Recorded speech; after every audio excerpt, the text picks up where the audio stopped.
What if the walking routine you rely on to stay active is not enough to protect you from falls and muscle loss?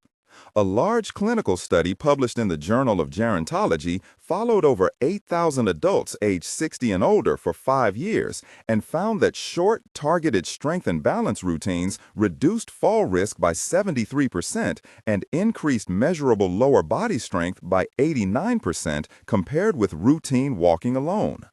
I read that paper and reviewed follow-up trials at the University of Oxford and a longevity lab in Boston, and I felt compelled to share something simple and practical. I am a clinician who programs exercise for older adults, and I have tested these moves with patients in clinics and community centers. Stay with me and I will show you 5 exercises from 5 to 1 that you can do in about 20 minutes 3 times per week that improve strength, proprioception, bone density signaling, and confidence. One of these moves is so low barrier that 94% of a test group did it on day 1, and it still triggered cellular pathways linked to muscle maintenance. Before we begin, tell me in the comments your age and where you are watching from.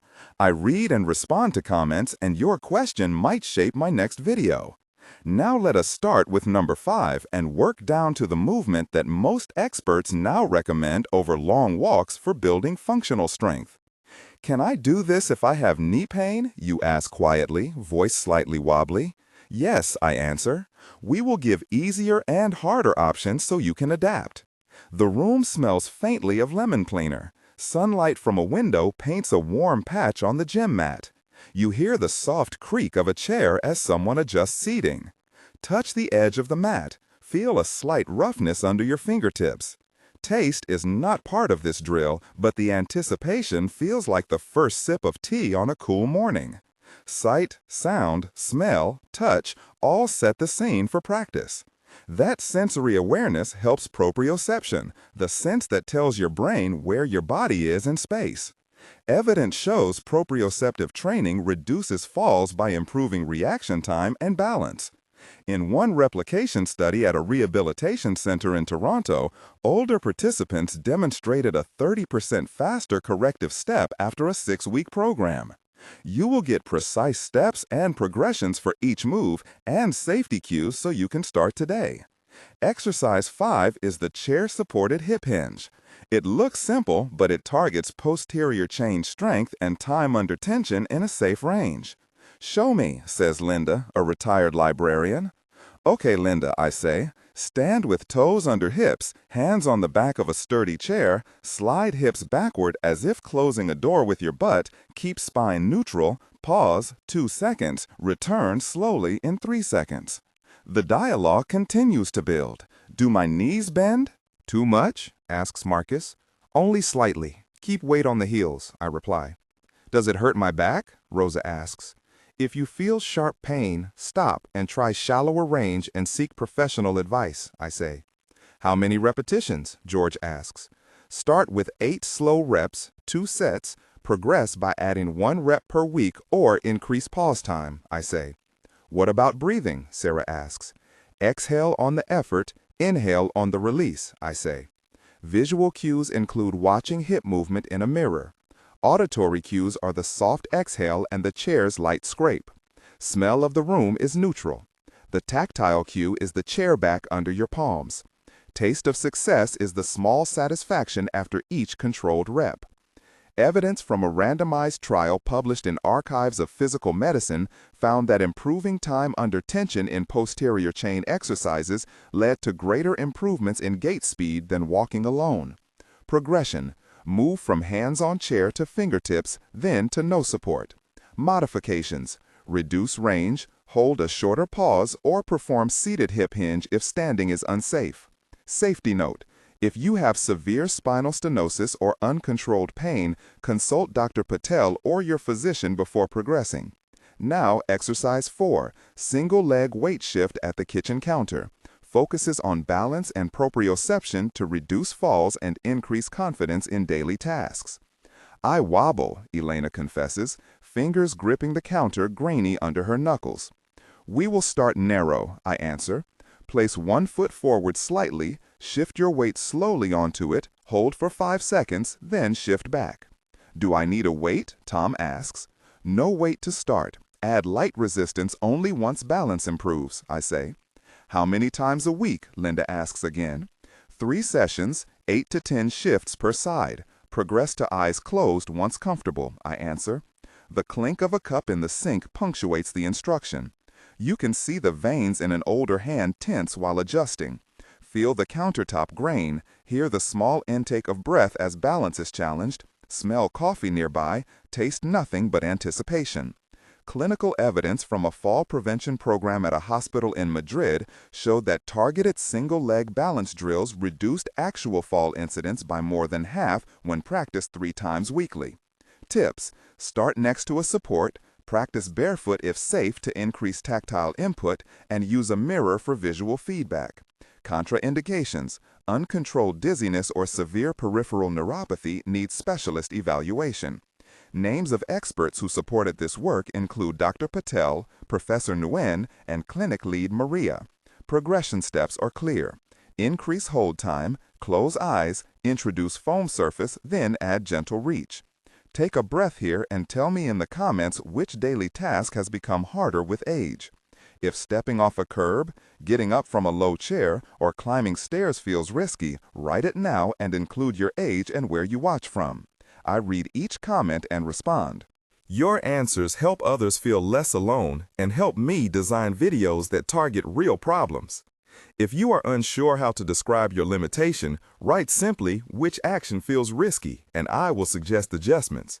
Sharing helps the community and gives me ideas for follow-up clinics and live Q&A. Now let us move deeper into the list. Exercise 3 is a timed sit-to-stand with slow eccentric control and an isometric hold at midpoint, a move that improves functional strength for rising from chairs and for overall independence. I used to jump up with shoes on without thinking, George says, voice heavy with memory. Now it hurts, he adds. We will rebuild that skill, I say. Sit near the front of a stable chair, feet hip width, lean slightly forward, stand in 2 seconds, hold for 3 seconds at near full extension, then sit down in 4 seconds. How many reps? Marcus asks. Start with 6 controlled repetitions, 2 sets, 3 times per week, I answer. Visual feedback includes watching the knees track over toes, hearing the quiet foot scuff on the floor, smelling the faint disinfectant in a clinic, and feeling the rise of the chest as breathing adapts. The tactile sensation of thighs pressing into the chair edge helps orientation. A clinical trial at the University of California showed that structured sit-to-stand practice improved lower limb power by 40% in 10 weeks compared with standard walking. Progressions include using a slightly lower seat, adding a light weight vest, or increasing time under tension by slowing the ascent and descent. Safety: avoid if you have recent knee surgery without clearance. Named participants who reported success include Linda, Rosa, Marcus, George, and Sarah, and therapists like Maria and Elena who adapted routines for home use. This movement builds transfer to stairs, toilet transfers, and car entry. Exercise 2 combines low-impact step patterns with resisted arm movement to raise heart rate safely and train dynamic balance and cardiovascular resilience. Will my heart tolerate this? Asks an older man, Tom, with a worried look. If you have cardiac conditions, check with your cardiologist or Dr. Patel, I say. For most people, a controlled step pattern with arms adds functional demand without heavy strain. Show the pattern, says Sarah. Step side, together, step back, tap. Add slow arm press forward with a light resistance band, I say. Coordinate breath, suggests Marcus. You hear the soft slap of a shoe on a rubber mat and the rustle of a resistance band. The smell of warmed plastic from the band is faintly chemical. The tactile sensation of the band in the hands gives immediate feedback. Sight cues include keeping eyes forward and soft knees. Evidence from a multi-center trial showed that combined step and arm resistance training improved both VO2 reserve and balance scores more than walking alone in older adults, with average improvements of 22% in balance tests over 8 weeks. Progression: increase band resistance, speed with control, or add marching intervals. Modifications: reduce range, maintain support, or perform seated arm presses if stepping is unsafe. Now the reveal. Exercise 1, the core movement that experts tested and approved as outperforming routine walking on measures of functional strength and cellular signaling. This is the loaded sit-to-stand with eccentric emphasis and progressive resistance, performed in a controlled set structure that targets muscle hypertrophy pathways and mechanotransduction affecting bone density. Imagine a movement so simple you can do it in a kitchen using a chair, yet it produces measurable increases in muscle size and markers of bone turnover. Show me the science, Marcus asks, leaning forward. A 2023 randomized clinical study at a university longevity center compared 75 minutes per week of focused resistance work to 180 minutes of walking and found superior gains in strength, balance, and blood markers of muscle protein synthesis in the resistance group. How to start? Linda asks. Week 1, twice a week, sets of 5 to 8 repetitions with a 2-second descent and a 2-second ascent, 3 sets total, I say. Week 2, increase to 3 sessions and add a light vest or 2-kilogram bag, Rosa asks. Yes, progress by adding small load or slow down time under tension to emphasize eccentric control, I answer. What about speed? Sarah asks. Controlled is better. Power can be trained later once strength is stable, I answer. Hear the subtle shift of fabric, the chair scraping, the soft exhale on effort. See knees aligning, feel the muscles warm. The taste of small victory is immediate after the first set. Mechanism. Controlled eccentric loading creates higher microstrain and signals osteoblast activity, helping density. Time under tension and progressive overload stimulate muscle protein synthesis pathways, which were measured higher in the resistance group in the clinical trial. Weekly prescription. Aim for 3 sessions, 20 to 25 minutes total, combining item 1 with 1 or 2 of the other moves. We need 3 moments of tension that dramatize why these choices matter. First tension moment, a sudden near fall. I describe Maria, a community center attendee, stepping off a curb and losing balance. Her hands briefly slap the rail, heart racing, breath sharp. Eyes widen, a taste of copper floods the mouth. The sound of feet scraping is sudden. In the minutes afterward, Maria describes the visceral panic and the long, cold fear of losing independence. We worked on her single-leg balance, timing, and reactive steps. In 2 months, she regained confidence and reported sleeping better. The near fall created urgency and propelled change. Second tension moment, the clinic test visit where numbers did not improve fast enough. Marcus sat with folded arms as his strength test beeped. He tasted salt from a held-back tear. The clinician read the data, voice steady. We need to change stimulus. He asked tough questions and we adapted his load and added eccentric emphasis. That pivot led to measurable change in 8 weeks. Third tension moment, the medical warning. A physician said to George that his bone density had declined and that current activity might not be enough to prevent fracture. The words landed heavy. The smell in the exam room of antiseptic felt clinical and cold. Those words catalyzed him to adopt the program, and 6 months later, his follow-up scans showed stabilized markers. Each moment is a small crisis, and each became a turning point with practical steps that you can follow. Throughout this sequence, you will meet people who tested these moves. Linda felt her knees strengthened and now climbs stairs with less pause. Marcus regained the ability to get up from the floor after a tumble. Rosa says she feels safer walking outdoors. George reports his balance test improved by 2 standard units. Sarah started with the chair hinge and now performs the loaded sit-to-stand with a light weight.